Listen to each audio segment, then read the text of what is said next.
Cylinder এখানে কিন্তু বিক্ষুব্ধ জনতারা উল্লাস করছেন সেই শব্দগুলো শুনে শুনে। আমি দেখছি না হলো 5-7টা দেখছি।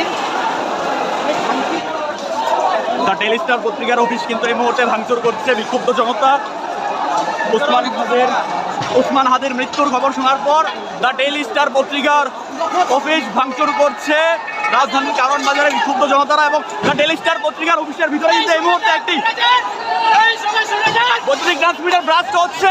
ভিতরে কয়েকজন সংবাদকর্মী আটকা পড়ে রয়েছেন, তারা কিন্তু জীবন বাঁচানোর জন্য সাহায্য চাইছেন, কিন্তু তারা বেরিয়ে আসতে পারছেন না ভিতর থেকে। একের পর এক ট্রান্সমিটার এবং বিভিন্ন gas cylinder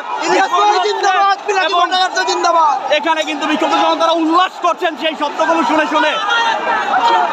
the daily star office কিন্তু আগুনে জ্বলছে। দ্য ডেইলি স্টার অফিসের উপরের সমস্ত কিছু জ্বালিয়ে দেওয়া হয়েছে। দৈনিক ডেইলি স্টার পত্রিকার প্রধান কার্যালয়ের ভিতরে কিন্তু আগুন দাও দাও করে জ্বলছে। ভিতরে বিভিন্ন জিনিস বিস্ফোরণ হচ্ছে এবং পাশের ভবনেও কিন্তু আগুন ছড়িয়ে পড়েছে।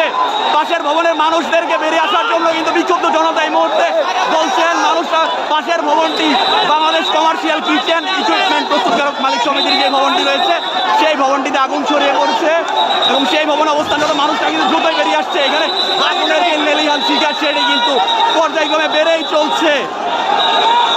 এবং দৈনিক ডেইলি স্টার পত্রিকার যে সমস্ত কর্মকর্তা এবং যে সমস্ত সংবাদকর্মীরা অফিসের ভিতরে আটকা পড়ে রয়েছেন তারা কিন্তু বাইরে বেরিয়ে আসতে পারছেন না আগুনকে অতিক্রম করে, কারণ নিচে বিক্ষুব্ধ জনতার অবস্থান করছে। একের পর এক ইট পাটকেল এবং আগুন ছড়িয়ে যাচ্ছে। এই মুহূর্তে কিন্তু সেনাবাহিনী এখানে এসেছে এবং সেনাবাহিনীকে কিন্তু আক্রমণ করছে অনেকে এবং সেনাবাহিনী কিন্তু তাদের সর্বোচ্চ দিয়ে চেষ্টা করছে পরিস্থিতি নিয়ন্ত্রণে